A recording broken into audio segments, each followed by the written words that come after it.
अस्सलाम वालेकुम, मैं हूँ साजिद हसन। आप मेरा यूट्यूब चैनल देख रहे हैं। बाबर आजम की मुश्किलात जो हैं वो कम होने का नाम नहीं ले रही हैं। इस वक्त जो सबसे बड़ा चैलेंज है बाबर आजम के लिए वो वर्ल्ड कप की क़यादत है। उससे पहले जो भी सीरीज़ होंगी वो वर्ल्ड कप की तैयारियों के नाम पे होगी, और उसके लिए मेन चीज़ जो बाबर आजम के लिए परेशानी का बाइस है, ये बात उनको कप्तानी लेने से पहले सोचनी चाहिए थी। अब पाकिस्तान क्रिकेट बोर्ड ने उनको जब से कप्तानी दी है उसके बाद से ये वाली बात बता दी गई है कि वर्ल्ड कप तक जो है या वर्ल्ड कप के दरमियान भी पाकिस्तानी टीम में से 2 खिलाड़ियों को ड्रॉप नहीं करना। और ये चीज़ जो है ये बाबर आजम के लिए जो है एक तरह से सोचने का बाइस बन गई है, क्या मैंने कप्तानी लेकर गलती तो नहीं की। बाबर आजम को ये बता दिया गया है कि 2 खिलाड़ी यानी कि इमाद वसीम और मोहम्मद आमिर वर्ल्ड कप की टीम से ड्रॉप नहीं होने चाहिए, और उससे पहले जो है वो मामलात जो हैं वो आप जैसे भी टैकल करें वर्ल्ड कप तक जो है वो आमिर और इमाद वसीम टीम के अंदर खेलेंगे और बाबर आजम जो है वो टीम की क़यादत करेंगे। बाबर आजम का जिन लोगों से मसला है मेंटली तौर पर, वो लोग जो हैं वो ज़्यादा होते जा रहे हैं।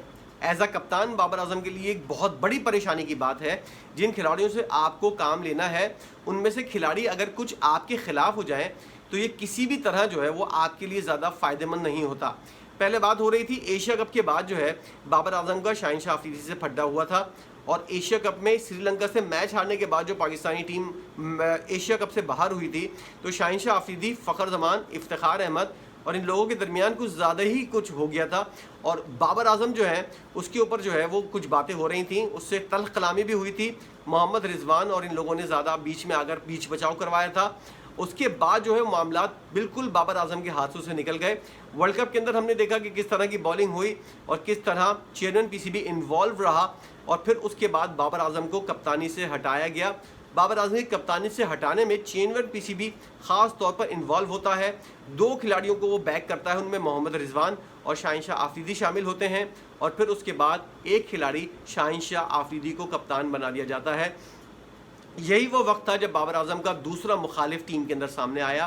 पहले इफ्तिखार और दीगर लोग थे, लेकिन अब खुलकर शाहिन अफरीदी जो है वो सामने आ गए थे। उसके बाद ये कहानी रुकी नहीं। अब शाहिन अफरीदी ने जो आखिरी इंस्टाग्राम की स्टोरी शेयर की है उसके अंदर तो साफ तौर पर जो है वो बाबर आजम और शाहिन अफरीदी एक दूसरे के बिल्कुल ख़िलाफ़ सामने आ गए हैं।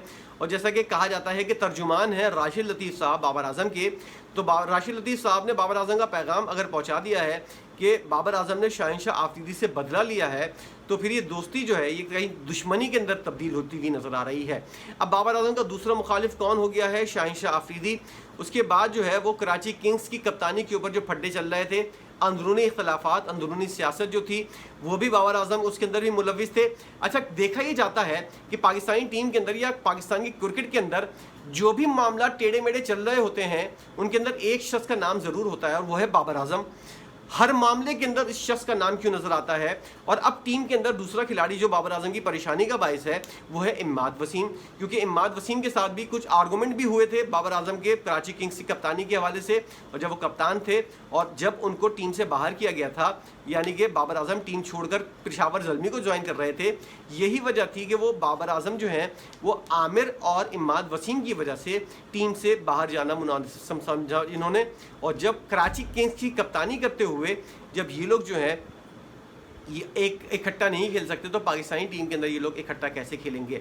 3 खिलाड़ी हो गए हैं, आमिर, इमाद वसीम, शाहिन अफरीदी। कुछ रिजवान भी बाबर आजम से कुछ आइडियल ताल्लुकात नहीं हैं जिसकी बुनियाद पर हम ये कह सकें कि बाबर आजम के लिए सब कुछ अच्छा है। इफ्तिखार चाचू का मामला भी कुछ ज़्यादा अच्छा नहीं है बाबर आजम के साथ, और ये वो चीज़ें हैं जो बाबर आजम के लिए मुश्किलात का बाइस बनेंगी वर्ल्ड कप के लिए। और आने वाले दिनों के अंदर हम देखेंगे कि आमिर और इमाद को लेकर जो है बाबर आजम किस तरह की पॉलिसी अपनाते हैं, क्योंकि चीफ सेलेक्टर जो है वो उनमें से 2 लोग ऐसे हैं जो बाबर आजम को कप्तानी नहीं समझते।